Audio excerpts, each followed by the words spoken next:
5 सिक्के हैं और 5 रुपए और हैं। वो गणेश मंदिर 6 रुपए है उसके पास। उसी से वह सब कुछ जो तो प्रबंध कर लेगी।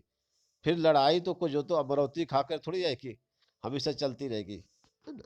अमर थोड़ी है लड़ाई, वो भी मरेगी, कभी वो भी शांत होगी, है ना? और जब क्या है सब कुछ ठीक हो जाएगा तो फिर आज लौट कर यहीं आ जाएंगे। भक्तिन की कंजूसी के प्राण जो तो पूंजीभूत होते होते पर्वताकार बन चुके थे, परंतु उस उदारता के डायनामाइट ने क्षण भर में उन्हें ठंड उड़ा दिया। इतने थोड़े रुपयों का कोई महत्व नहीं है, परंतु रुपयों के प्रति भक्ति का अनुराग इतना प्रख्यात हो चुका है कि मेरे लिए उसका परित्याग मेरे महत्व की सीमा तक पहुंचा देता है। जब यहाँ पर क्या बहुत उत्साहित थी, लेकिन फिर भी क्या है जब कहा गया कि भाई इतने डायनामाइट्स जैसे उड़ जाता है हर चीज चिथड़े हो जाए, तो ऐसे क्या उसकी खुशी इस तरह से चिथड़े चिथड़े हो जाए कि उसने बताया कह दिया भाई क्या इतने पैसे में क्या होगा, कुछ भी नहीं होगा, है ना?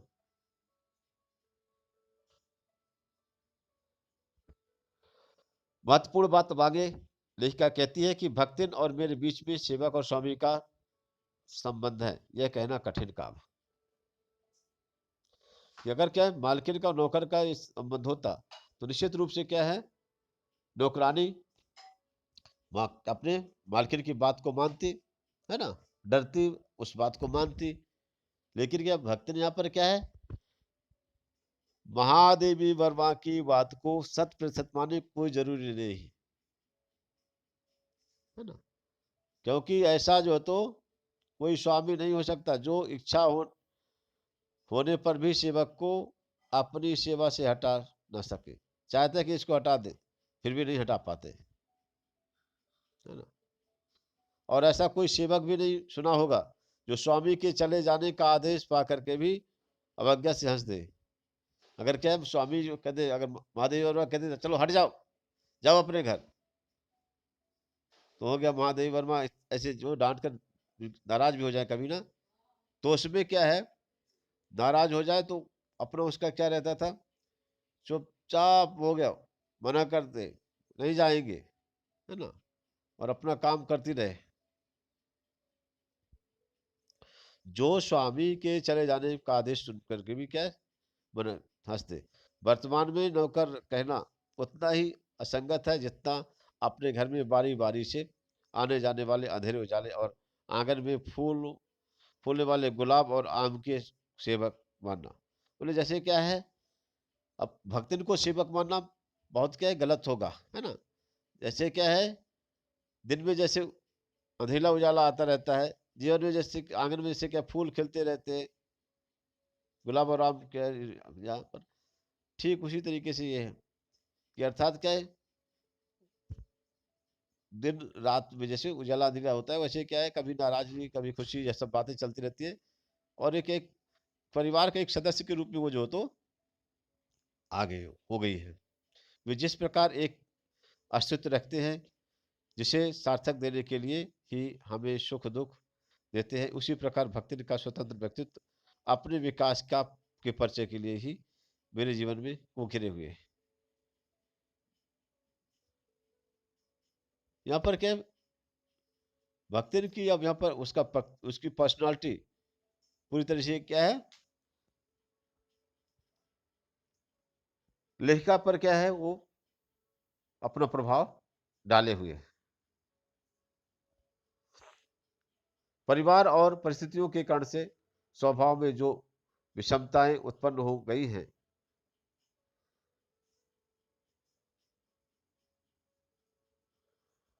उनके भीतर से एक स्नेह और सहानुभूति की आभा फूटती रहती है।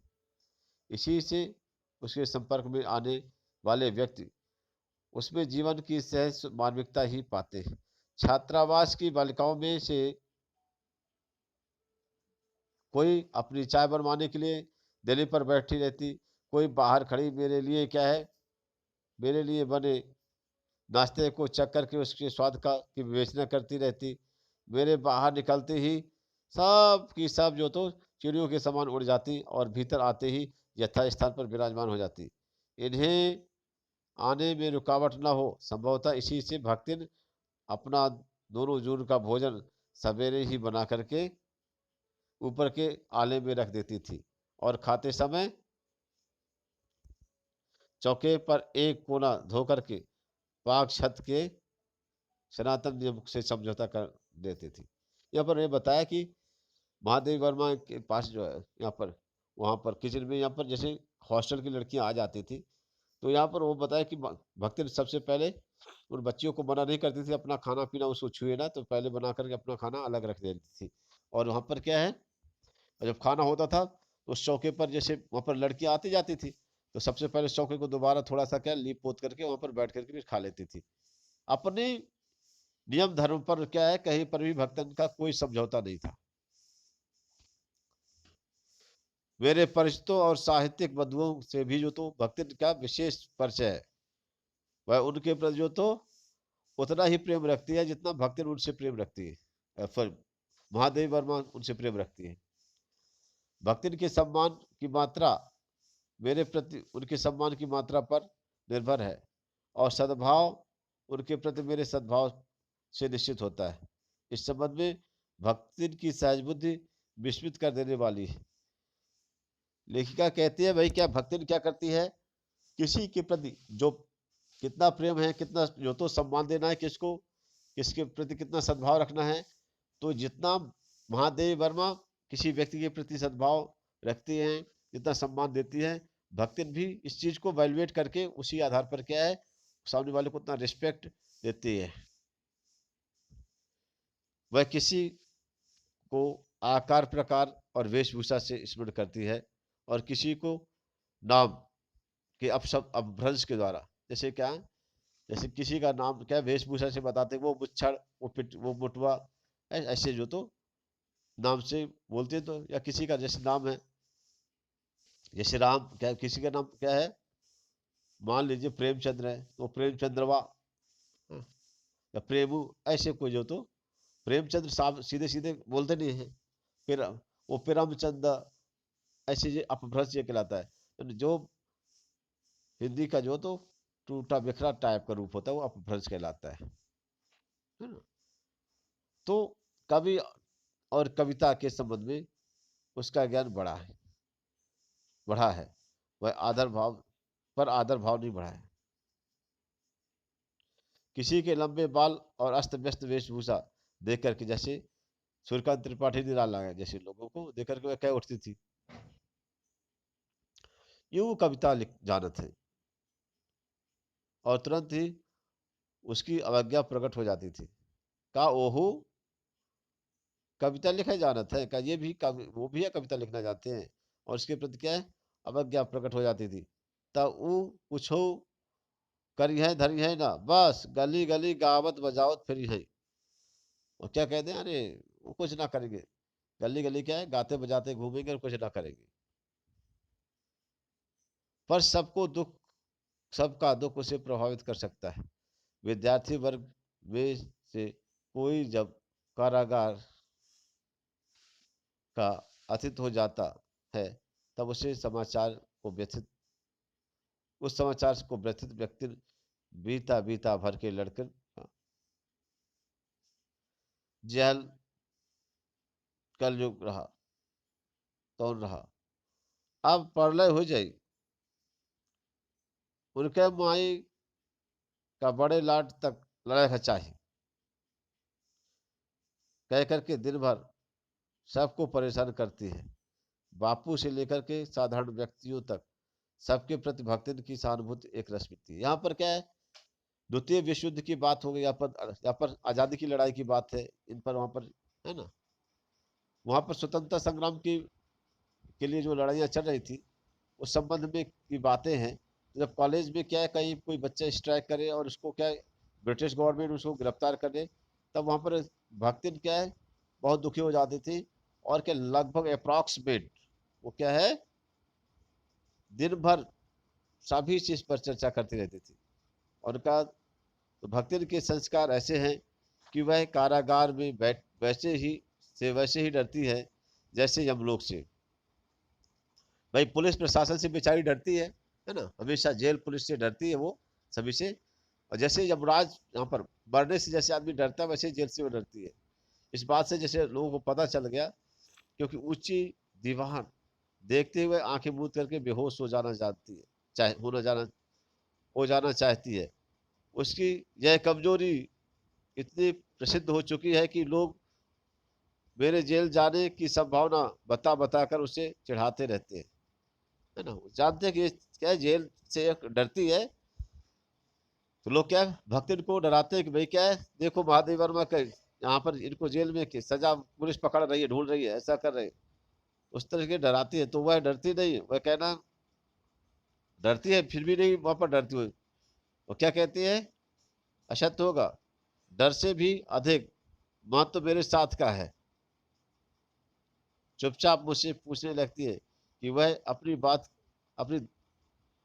वह अपनी एक धोती साबुन से साफ कर ले, जिससे मुझे वहां उनके साथ लज्जित न होना पड़े। पूछते भाई क्या है, सच में जो तो जेल में आपको जाना है, महादेव वर्मा से पूछे, अगर आपको जाना है तो बताइए कि मैं अपनी धोती होती साफ कर लूँ साबुन से, ताकि वहां पर सभी बाहर के लोगों के सामने क्या है, आपकी इंसल्ट न बेइज्जती ना हो। क्या क्या सामान बांध ले, कहती है महादेव वर्मा से, जेल जाना है तो, जिससे मुझे क्या वहां पर कोई परेशानी ना हो।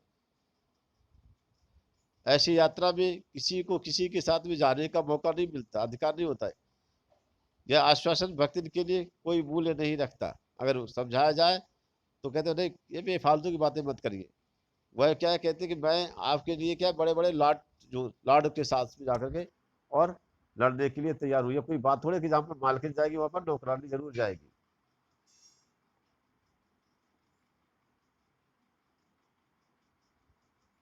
है ना। अलग होने की कल्पना जो वहां पर संभव नहीं है, वो कल्पना से इतनी प्रसन्न नहीं होती जितनी उसके साथ ना जा सकने की संभावना से अपमानित।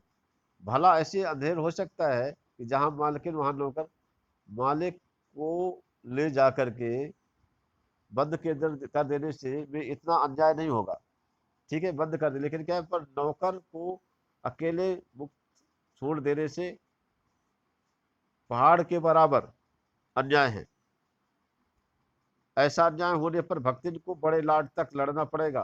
किसी की माई यदि बड़े लाड तक नहीं लड़ी है तो नहीं लड़ी, पर भक्तिन का तो जो तो बिना लड़े जो तो काम ही नहीं चलेगा। ऐसे विषम प्रतिद्वंदियों की स्थिति कल्पना में भी दुर्लभ है। ऐसे कॉम्पिटिटर, है ना, राइट, लेखिका कहते हैं कि ठीक है, ऐसे जो तो बिल्कुल अपोजिट नेचर वाले जो कहना चाहिए, और कॉम्पिटिटर जो है उसके बारे में सोचना बड़ा कठिन काम है।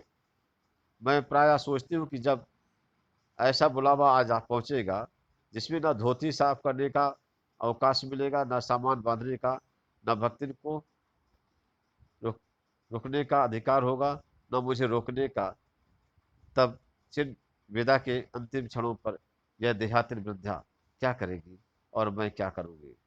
भक्ति की कहानी अधूरी है, पर उसे खोकर मैं अब इसे पूरा नहीं करना चाहती। यहाँ पर लेखिका बताते हैं कि भाई जब अंतिम समय आ जाएगा मेरा या कि भक्तिन का, उस समय क्या होगा, है ना। उस समय पता नहीं, अगर मान लीजिए कि मेरा अंतिम समय पहले हो जाएगा, आ जाएगा, तब ये बेचारी देहाती महिला बुढ़िया कैसे रह पाएगी।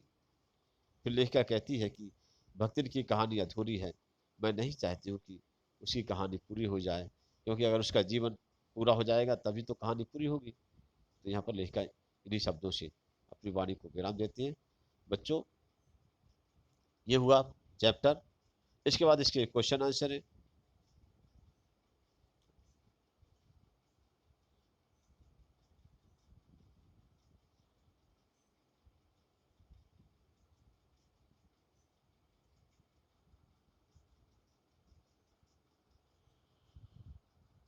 क्वेश्चन आंसर में आप लोग इसके क्वेश्चन आंसर हमने इसमें दिया है।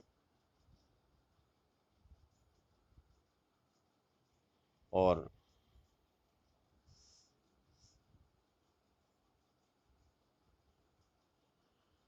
यहाँ पर भक्तिन अपना वास्तविक नाम लोगों से क्यों छुपाती थी? तो भक्तिन को यह नाम किसने और क्यों दिया था? तो भक्तिन अपना वास्तविक नाम, उसका नाम लक्ष्मी था, लेकिन वो क्या है, लक्ष्मी नाम समृद्धि और ऐश्वर्य का प्रतीक है, परंतु यहाँ नाम के साथ गुण जो तो नहीं मिलता था। लक्ष्मी बहुत गरीब और थी, ठीक है, समझदार थी, वह जानती थी कि समृद्धि सूचक यह नाम गरीब महिला को शोभा नहीं देता है, इसलिए क्या है, उसके नाम से उसके जीवन में विरोधाभास था, ठीक है। उसका नाम बस लक्ष्मी था, समाज में उसके नाम को सुनकर के लोग उसकी मजाक उड़ाते उस, ठीक है, इसलिए वह अपना नाम छिपाते थे। भक्ति का यह नाम क्या है, भक्ति नाम लेखिका ने उसको दिया था, उसके गले में कंठी माला, मुड़े हुए सिर से जो तो देख करके, और उसका नाम उसको भक्ति रख दिया।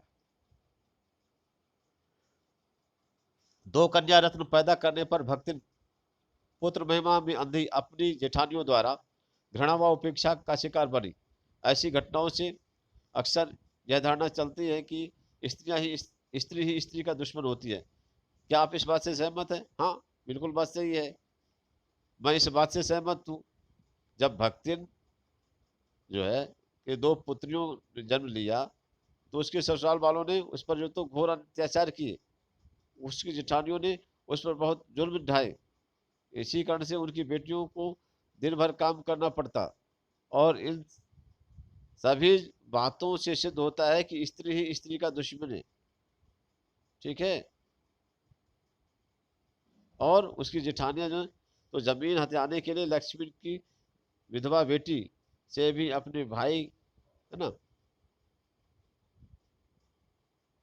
अपने बहू के लड़के के साथ में उसका विवाह बनाने की योजना बनाई, और सफल भी हो गई, और लक्ष्मी पर अत्याचार बढ़ते गए।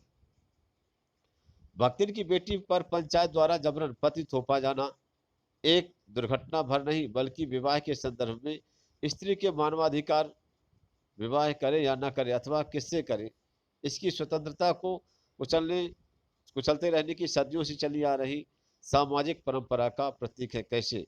देखिए, भक्तिन की विधवा बेटी के साथ उसके ताऊ के लड़के के साले ने जबरदस्ती करने की कोशिश की, लड़की ने उसकी खूब पिटाई की, परंतु पंचायत ने क्या है, अपीलहीन फैसला उसे सुना दिया।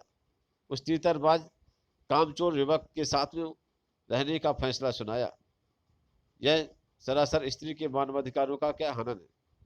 भारत में यह परंपरा सदियों से चली आ रही है। यहाँ शादी करने का निर्णय सिर्फ पुरुष के हाथ में होता है। महाभारत में द्रौपदी को उसकी इच्छा के विरुद्ध 5 पत्नियों की पत्नी बनना पड़ा। मीरा की शादी बचपन में ही करा दी गई। लक्ष्मीबाई की शादी अधेड़ उम्र के राजा के साथ करा दी गई। ऐसी अनेक घटनाएं, ऐसे अनेक उदाहरण हैं जहां अयोग्य लड़के के साथ में गुणवती कन्या का विवाह किया गया है तथा लड़की की जिंदगी नरक बना दी गई है। भक्तिन अच्छी है यह कहना कठिन है, क्योंकि उसमें दुर्गुणों का अभाव नहीं है। लेखिका ने ऐसा क्यों कहा होगा? तो जब भक्तिन लेखिका के घर में काम करने आई थी तो वह सीधी सादी भोली भाली लगती थी, लेकिन ज्यो ज्यो लेखिका के साथ उसका जो तो संबंध और संपर्क बढ़ा, तो त्यों वह उसके बारे में जानती गई। लेखिका को उसकी बुराइयों के बारे में पता चलता गया।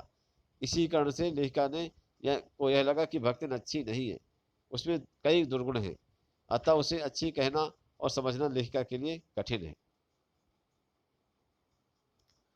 भक्ति द्वारा शास्त्र के प्रश्न को सुविधा से सुलझा लेना, यहाँ पर जो तो क्या उदाहरण लेखक ने दिया है। तो भक्ति की यह विशेषता है कि वह हर बात को, चाहे वह शास्त्र की हो या ना हो, अपनी सुविधा के अनुसार ढाल लेती है।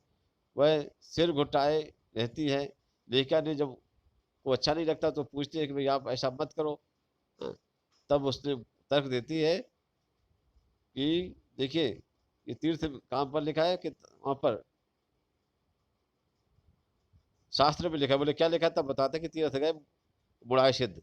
यह बात जो तो शास्त्र में लिखी है। तो किस शास्त्र में लिखी है? यहाँ पर क्या है, ये पूछे जाने पर भी भक्तिन इसका कोई जवाब नहीं देते, ठीक है। और लेखिका क्या है, उसे अपने इस वीकली जो तो अपने टकले होने का जो उसका प्रोसेस था उसे नहीं रोक पाई, और वो हर गुरुवार को वो मुंडन कराते थे। भक्तिन के आ जाने से महादेवी वर्मा अधिक देहाती कैसे हो गई?